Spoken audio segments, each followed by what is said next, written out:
नमस्कार दोस्तों।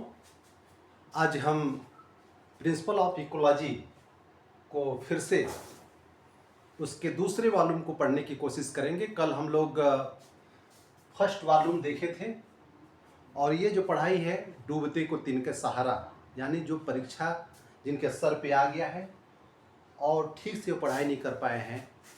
अधिकांश लोग ये दोनों वॉल्यूम की जो बुक्स हैं इस बुक को वे अध्ययन नहीं कर पाए हैं और इस बुक के पेज को कैसे पलटे ये उनको समझ में नहीं आ रहा है। चक्रव्यूह के पहले दरवाजे को तोड़ना सबसे कठिन होता है। जब वह टूट जाता है तो फिर सरपट रेस किया जा सकता है। तो इन्हीं सब चीज़ों को जब लाइन बाय लाइन पढ़ने के लिए टाइम नहीं है तो हम आपको इंट्रोड्यूस करते हैं ताकि आपका दिमाग बहुत आसानी से इसको समझ सके और पढ़ना शुरू कर दे। तो आज हम बायोडाइवर्सिटी, कंजर्वेशन और इन्वायरमेंटल चेंजेज, ये दूसरा वॉल्यूम है प्रिंसिपल ऑफ इकोलॉजी का, उसको पढ़ेंगे। इस ब्लॉक के अंदर, इस वॉल्यूम के अंदर दो ब्लॉक हैं। Block 3 biodiversity and it's conservation और दूसरा ब्लॉक है मेजर इन्वायरमेंटल इश्यूज। सबसे पहले ब्लॉक 3 को हम अध्ययन करेंगे। कल हम लगभग 8 यूनिट्स अध्ययन किए थे। आज हम लोग उसके बाद यूनिट्स, ये उसका चार्ट बना हुआ है। यूनिट 9 है कंसेप्ट ऑफ बायोडाइवर्सिटी फर्स्ट और concept of biodiversity second.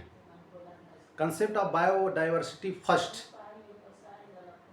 Biodiversity को इसमें आपको समझ लेना चाहिए और जो ये वीडियो बन रहा है इसको ऑडियो के रूप में भी आप काम करते हुए खेत खलिहानों या कहीं पे भी ये सुनिए और आपका दिमाग खुल जाएगा।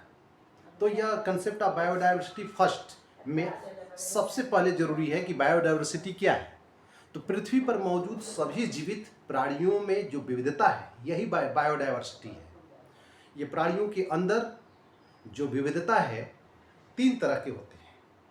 एक जेनेटिक लेवल पर होता है, दूसरा स्पीसीज लेवल पर होता है और तीसरा इकोसिस्टम लेवल पर होता है। तो इस प्रकार से बायोडाइवर्सिटी 3 तरह के हो जाते हैं। जेनेटिक बायोडाइवर्सिटी और स्पीसीज डाइवर्सिटी, इकोसिस्टम डाइवर्सिटी। एक ही स्पीसीज के अंदर जो भिन्नता होती है उसको हम जेनेटिक डाइवर्सिटी कहते हैं। जैसे हम लोग खेतों खलिहानों में अलग अलग किस्म के जो चावल हैं, गेहूं हैं, यह जेनेटिक बायोडाइवर्सिटी के उदाहरण हैं। स्पीसीज डाइवर्सिटी यानी किसी भी एरिया के अंदर विविध प्रकार की प्रजातियां होती हैं। जैसे आप लोग एक ही इलाके में भिन्न भिन्न तरह के, जैसे जो ग्रास लैंड है उसमें घास चरने वाले भेड़ भी हो सकती हैं, बकरियां भी हो सकती हैं। तो ये भी एक तरह की बायोडाइवर्सिटी है जिसके लिए इंडेक्स बनाते हैं, सेनॉन वीनर इंडेक्स। इसको डायग्राम इसका बनाना आपको आना चाहिए। तीसरा है इकोसिस्टम डाइवर्सिटी, अलग अलग प्रकार के इकोसिस्टम्स, जैसे डिजर्ट एरिया है, फॉरेस्ट एरिया है या ग्रासलैंड एरिया है। यह अलग अलग तरह के जो इकोसिस्टम है फॉरेस्ट, डिजर्ट और ग्रासलैंड का, इसको आपको समझना चाहिए। तो कंसेप्ट ऑफ बायोडाइवर्सिटी के अंदर आपने इस चीज़ का जो अध्ययन किया, इसमें आपको ख्याल रखना होगा, ध्यान रखना होगा कि भारत विश्व के 17 मेगा डाइवर्सिटी देशों में है। भारत मेगा डाइवर्सिटी वाला जो देश है इसमें 4 हॉट स्पॉट्स हैं। एक वेस्टर्न घाट, दूसरा एक वेस्टर्न घाट है और इसमें नहीं लिखा हुआ है, लेकिन यह याद रखना होगा कि वेस्टर्न घाट, ईस्टर्न हिमालयाज और इंडो बर्मा और सुंडालैंड, ये 4 हॉट स्पॉट है।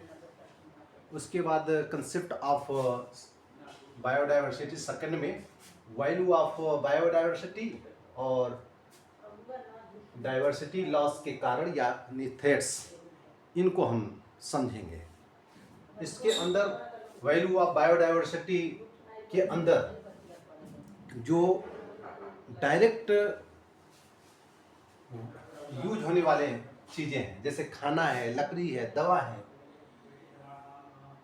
दूसरा इनडायरेक्ट यूज वैल्यू, जैसे ऑक्सीजन, पॉलिनेशन, ये इनडायरेक्ट यूज वैल्यू है। दूसरा ऑप्शन वैल्यू, भविष्य में उपयोग की जिसकी संभावना होती है।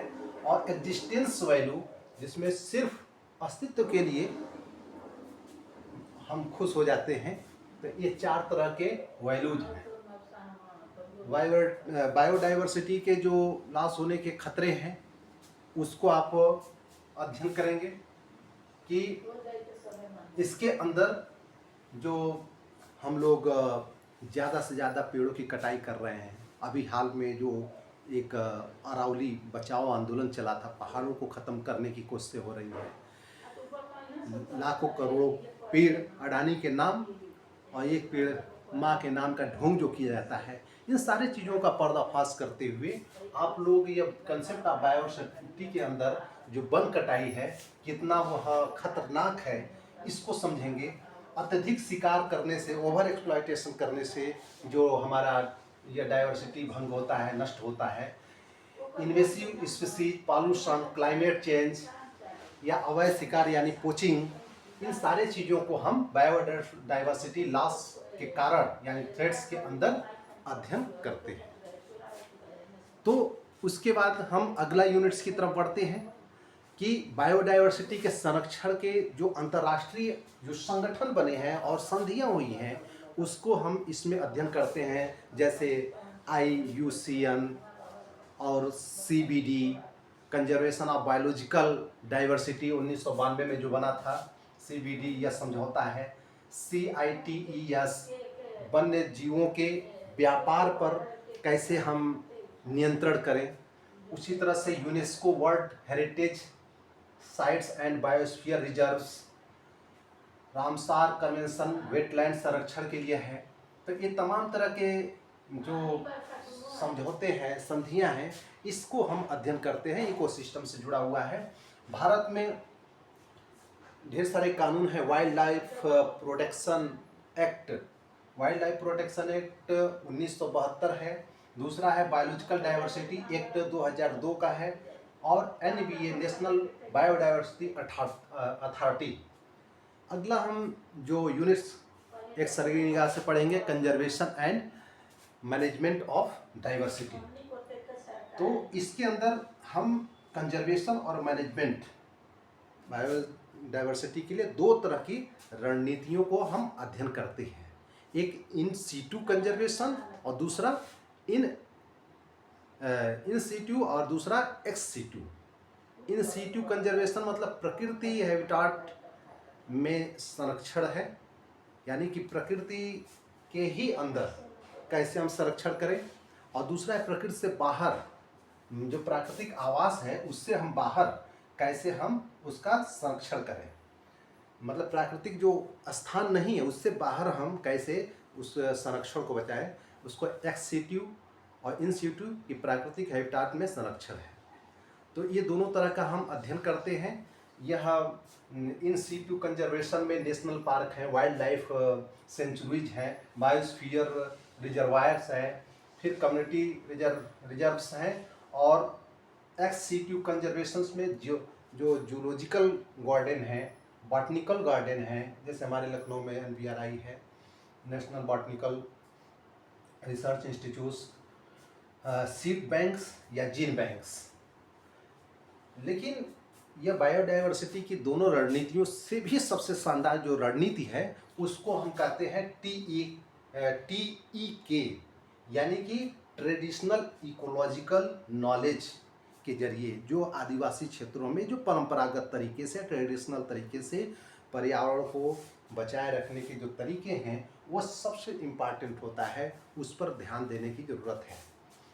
मॉलिक्यूलर इकोलॉजी अगला यूनिट्स है and it's applications. Molecular ecology में जीन, डीएनए, आरएनए, इन सभी चीज़ों के जरिए यह जो हम संरक्षण करते हैं वह मॉलिक्यूलर इकोलॉजी के अंदर आता है। मॉलिक्यूलर इकोलॉजी में डीएनए, आरएनए और जीन का उपयोग करके और जो इकोलॉजिकल जो सवाल हैं उसका अध्ययन करने के साथ साथ उसके एप्लीकेशंस हैं। जैसे हम एप्लीकेशंस में स्पीशीज आइडेंटिफिकेशन करते हैं उसको जैसे डीएनए बार कोडिंग के जरिए हो जाता है। फिर पॉल्यूशन जेनेटिक्स इसके अंदर अध्ययन का विषय होता है, जीन फ्लो का अध्ययन होता है, फॉरेंसिक इकोलॉजी का अध्ययन हो जाता है। फिर हम चौथे ब्लॉक के अंदर जब जाते हैं तो इसको सरल तरीके से हमको समझेंगे कि क्लाइमेट चेंज जो होते हैं वो हमको अध्ययन करना होता है। यानी कि क्लाइमेट चेंज जो हमारे नेचुरल जो मौसम का पैटर्न था उसके अंदर बदलाव हो जाते हैं, और जब उसके अंदर बदलाव हो जाता है, खासकर जैसे कुछ कारण हैं, green house effect, carbon dioxide, N2 और क्लोरोफ्लोरोकार्बन जैसे गैसों की वजह से या मीथेन गैसों की वजह से। दूसरे कारण है फॉसिल फ्यूल बर्निंग की वजह से, डिफॉरेस्टेशन, वनों की जो कटाई है भीषण अंधाधुंध तरीके से मुनाफाखोरों के लिए, और इंडस्ट्रियल एक्टिविटीज़ जो मुनाफे को ज़्यादा से ज़्यादा एक्युमुलेट करने के लिए, अति सुपर प्रॉफिट पाने के लिए इंडस्ट्रियल एक्टिविटीज़ लगातार बढ़ाए जा रहे हैं। वह उसके जरिए जो प्रदूषित वायु से लेकर कचरे पैदा होते हैं, यह क्लाइमेट चेंज के कारण हैं जिसको हम अध्ययन का विषय करते हैं। ये सारी चीज़ें अगर समझ लेते हैं तो आप उस चैप्टर्स के अंदर आप बहुत आसानी से अध्ययन कर सकते हैं। इसका इम्पेक्ट क्या पड़ता है आप जानते होंगे, मतलब इसको समझना है कि सी लेवल ग्लेशियर्स पिघलने की वजह से वो राइज होता जा रहा है, बढ़ता जा रहा है, स्पीसीज का माइग्रेशन बढ़ रहा है, एक्सटिंक्शन और कोरल बैलेंसिंग, ये सारी चीज़ों को अध्ययन करेंगे। Contaminants and toxicity in ecosystem. Contaminants क्या है? कंटामिनेंट्स वे पदार्थ होते हैं जो पर्यावरण के लिए हानिकारक प्रभाव छोड़ते हैं, लेकिन हम लोग वह सारा चीज़ विज्ञान के युग में गलत प्रयोग की वजह से विज्ञान का ये सब कंटामिनेंट और टॉक्सिसिटी का प्रॉब्लम इकोसिस्टम में मौजूद है।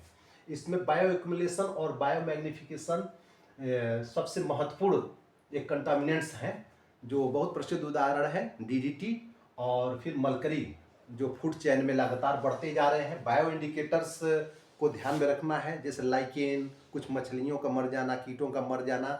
यानी कि जब प्रदूषण ज़्यादा बढ़ता जाता है तो ये कुछ संकेतक होते हैं जिनको प्रदूषण के जो संकेतक होते हैं उसको बायो इंडिकेटर्स कहते हैं। टॉक्सिसिटी इन इकोसिस्टम्स में आपको दो तरह के टॉक्सिसिटी पढ़ना है, एक्यूट टॉक्सिसिटी और क्रोनिक टॉक्सिसिटी। कम मात्रा में शीघ्र प्रभाव डालने वाले एक्यूट टॉक्सिसिटी होते हैं, और क्रोनिक टॉक्सिसिटी लंबे समय तक कम मात्रा में वह प्रभाव छोड़ते हैं। इसके एग्जाम्पल बीमारी और रिप्रोडक्शन प्रॉब्लम्स हैं। फिर हम अगला यूनिट्स जो 16 है इसमें पढ़ेंगे ये pesticides in ecosystems. Pesticides in ecosystem, बस 2 मिनट के अंदर हम इसको समाप्त करने की कोशिश करेंगे कि पेस्टिसाइड इन इकोसिस्टम में पेस्टिसाइड क्या है। पेस्टिसाइड 3 तरह के होते हैं जो दवाएं प्रयोग करते हैं हम खेतों खलिहानों में। एक इंसेक्टिसाइड्स होता है, हर्बिसाइड्स होता है दूसरा, और फंगिसाइड्स होता है। कीड़ों को मारने के लिए इंसेक्टिसाइड्स, और हरे पौधों जो घास फूस हैं हर्बिसाइड्स, झाड़ झंखाड़ को मारने के लिए, और फंगल इन्फेक्शन को ख़त्म करने के लिए फंगिसाइड्स होते हैं। ये प्रयोग तो हम करते हैं सुरक्षा के लिए, लेकिन इसका निगेटिव इफेक्ट हमारे मिट्टी पर, पर्यावरण पर और हमारे शरीर पर पड़ता है। यह समस्या पैदा होता है। इस समस्या को की वजह से जो नॉन टारगेटेड ऑर्गेनिज्म हैं जैसे मधुमक्खी हैं, पक्षी हैं, ये मर जाते हैं। हमारे शरीर में तमाम तरह के रोग होते हैं। उसी की तरह से रेजिडेंस उन इंसेक्टिसाइड्स की वजह से वह सारे कीड़ों और हर्ब्स या फंगस में बढ़ने लगता है। और उसके बाद बायोमैग्निफिकेशन जैसे डीडीटी उसका उदाहरण है। सॉइल और वाटर पॉल्यूशन होता है, और सबसे अच्छा इसका जो विकल्प है, जो हमारा साइंस बताता है कि इंटीग्रेटेड पेस्ट मैनेजमेंट आप कीजिए। इंटीग्रेटेड पेस्ट मैनेजमेंट में आप बायोलॉजिकल कंट्रोल रखिए, फिर उसके बाद से पेस्टिसाइड कंट्रोल प्रयोग कीजिए, लिमिटेड स्तर पर प्रयोग कीजिए, ये तमाम चीज़ें हैं। इसके बाद हम treatment of wastes, solid waste होते हैं, ये जो है खतरनाक वेस्ट होते हैं, बायोमेडिकल वेस्ट होते हैं, ई वेस्ट होते हैं, रेडियो एक्टिव वेस्ट होते हैं। यह इनका ट्रीटमेंट मेथड फिजिकल स्तर से होता है, जैसे स्क्रीनिंग और सेडिमेंटेशन। केमिकल स्तर पे होता है न्यूट्रलाइजेशन के जरिए। बायोलॉजिकल स्तर पर एक्टिवेट स्लक्स प्रोसेस और एनारोबिक डाइजेशंस और लैंडफिल, जो सबसे अच्छा मतलब खन के गाड़ देते हैं उस कूड़े कचड़ों को, और ये सबसे अच्छा और अंतिम रास्ता होता है। दूसरा रास्ता जला देने वाला होता है, इंसिनरेशंस। और 3R प्रिंसिपल्स मतलब रिड्यूस करना, रीयूज करना और रिसाइकलिंग करना। यह 3 तरीके हो सकते हैं जिसके जरिए हम एक विकल्प देते हैं। यह इन सारी चीज़ों को आप अध्ययन करें। इतने शॉर्टकट में अगर आप पढ़ लेते हैं तो एग्जाम ओरिएंटेड टॉपिक्स पढ़ना आपको आसान हो जाएगा, और इतना पढ़ के आप नए तरीके से नई ऊर्जा के साथ अपना अध्ययन करें। बेस्ट ऑफ लक, धन्यवाद।